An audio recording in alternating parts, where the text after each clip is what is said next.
has dentures. The way you take out dentures is you just put your finger up under and pull down, all right, and it comes out, and I would put it in a basin, take the other one up. Some people have a lot of what I call removable teeth, so maybe they have some teeth, but they have 1 or 2 teeth or 3 teeth on what's known as a bridge, because it has little clasps that hang on to the other teeth and so on. And you put them in here, and you carry them to the sink, and you wash them. Here's the thing about them. They're made out of ceramic, and they're wet. And the sink is ceramic. What happens when you drop ceramic in ceramic? It breaks, right? And as a former nursing manager, I can tell you it's just inexcusable to break someone's teeth, to drop them on the floor. And so my thing to tell you is to put something in the sink so that you're working over your basin. So if you let go of it, which you could do, that it simply falls in your plastic basin and not on the sink. Does anybody have a grandparent or something with dentures? Do you know how much they cost? A lot. Yeah, 4.5, 5 grand. Plus if they get broken, now they're going to have to go and be sized and this, that, and the other and make that cast and send it away and send it back. And all that time they're not what? Eating. And that's a huge issue. So on. So then it isn't enough to wash the dentures and leave their mouth. I would have to make sure that they wash their gums and rinsed off and spit, or I did that, and then place their teeth back in place. It is a problem for people in the hospital because they are losing weight frequently from their medical illness, and so sometimes that makes them actually lose, subcutaneous tissue in their gums, and then their teeth are ill-fitting, and it becomes problematic for them. All dentures are stored in what's called a denture cup. Do you want to see if there's a denture cup over there for me, Namiko, and so on? And here's my thing about dentures. People don't want you to see them without their dentures, okay? Because then they're very, embarrassed about that, and they're very shy about that, and so on. So what they want to do is they want to hold on to their dentures in their mouth. Yeah, it probably isn't a bin in the middle room. I'll go back there and check. And so what they like to do is this. They like to wait till the last minute at night when nobody's around, and they take it out, and they wad it up in a little bit of Kleenex, and they stuff it under their pillow, so it's right there in case you come by in the morning or the doctor, or they really don't want to see them without their teeth, and then they think they can slip them back in. But something happens to them for the night, and they go off for an x-ray, and you and I didn't know that, and we tell our nurses aide to come change the bed, and every linen gets bundled up, and their dentures go off unmarked to the laundry room, or you come along and you pick up the pillow and boom, and they're broken. So, but it's just a universal activity that people want to do that. They want to hide them up sleeves. They want them down the draw sheet. They just want them like that.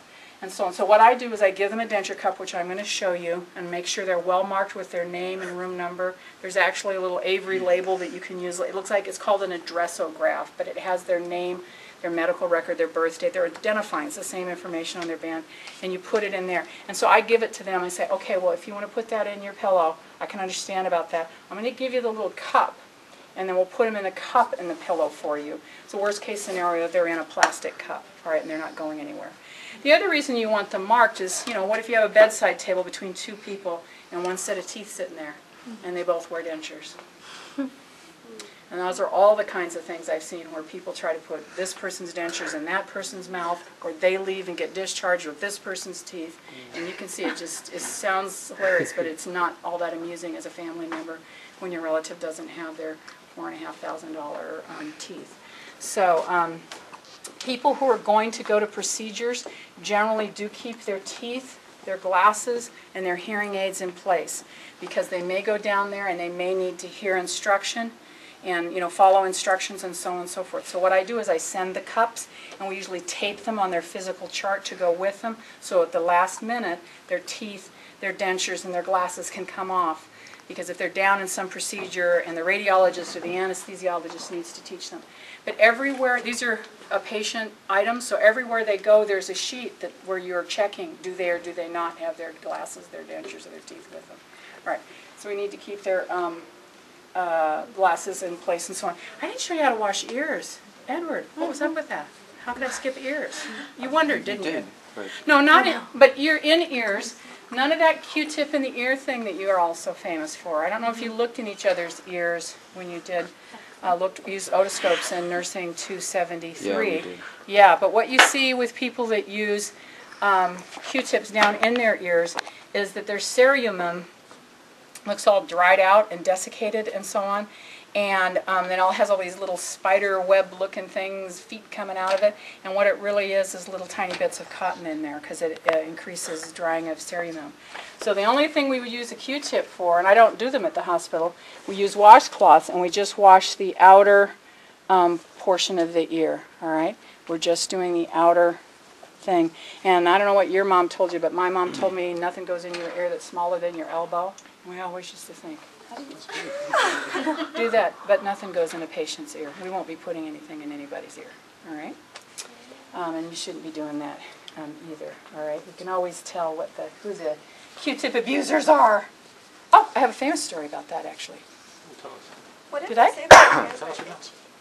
If their ear is itchy, then we tell the doctor, and we actually can look in their ear with an otoscope and see if they have a problem in something. You and I can look in ears. I mean, we've got the equipment and we're trained and so on. But we're not going to go in after anything, okay, necessarily. So I was on a playground once and a woman came up and said, come and see my daughter. There's something wrong with her. Will you check her? She's just itching her ear all the time, itching her all the time. So we went like this on this girl, and she had lysinification behind her ear and on her neck skin. Do you know what? Remember that term from your integument? Lysinification. No. Lysinification is when you scratched and itched for so long a period of time you actually have scarring. So whatever process it was going on with her ear, I knew that it had been a long-term process because she'd been itching it for that long. And I said, well, bring her over to the house because I have an otoscope and I'll look in her ear. So she got to my house and I pulled down her ear and I looked with an otoscope and I could actually see a strip of cotton in her ear. So I took a pair of forceps that I had at the house and it was out her ear and just pulled, and I pulled out this huge green purulent bunch of cotton tip swabs because what happened was she itched her ear and the cotton fell off, and then what did it feel like? It itched, so she did it again and again and again and again and again. And we sent her straight to the doctor so that she wouldn't actually in fact go deaf. All right, so lose the Q-tips, don't give them to your kids or have them around, all that kind of stuff. All right, that's my Q-tip harangue, because I always have one, huh, Patrick? I know. I truly do. I know. All right, and then my patient is comfortable in their bed's in a low position, and they have their... How does it take normally? That's a great question. How long does it take you to bathe the patient? Half an hour? Yeah, thank you, about half an hour. And then how long does it take Jane? Or Namiko? 2 minutes. 15 minutes, a little bit lower. You get better at it. Does that make sense? One of the things I so miss in nursing school was you used to go 2 days in a row. Nurses, the time and motion studies on nurses show that we are 25% more productive on our second day. And now we don't get that anymore. We don't get to go back like, oh yeah, I had him yesterday, I'm on with it, I totally know how to do them. I'm done. And so on. We're just doing it one-day shots and so on. But if for some reason your patient isn't going to get bathed because they're going to go for a procedure and you don't get it, go to the nurse's aide or go to your RN and say, you know, I didn't get to give a bath today. And I need to, you know, you need to experience that. And even if we go next quarter, you're only going to get to do it 8 times, which is really not mastery. It's really not. And so you might, you know, say, are you going to bathe that man? Can I come with you so I can see that? So you can see different things, ostomies and amputations and all of that. Some of them are so good. You know, you can steal their technique by watching. Yeah.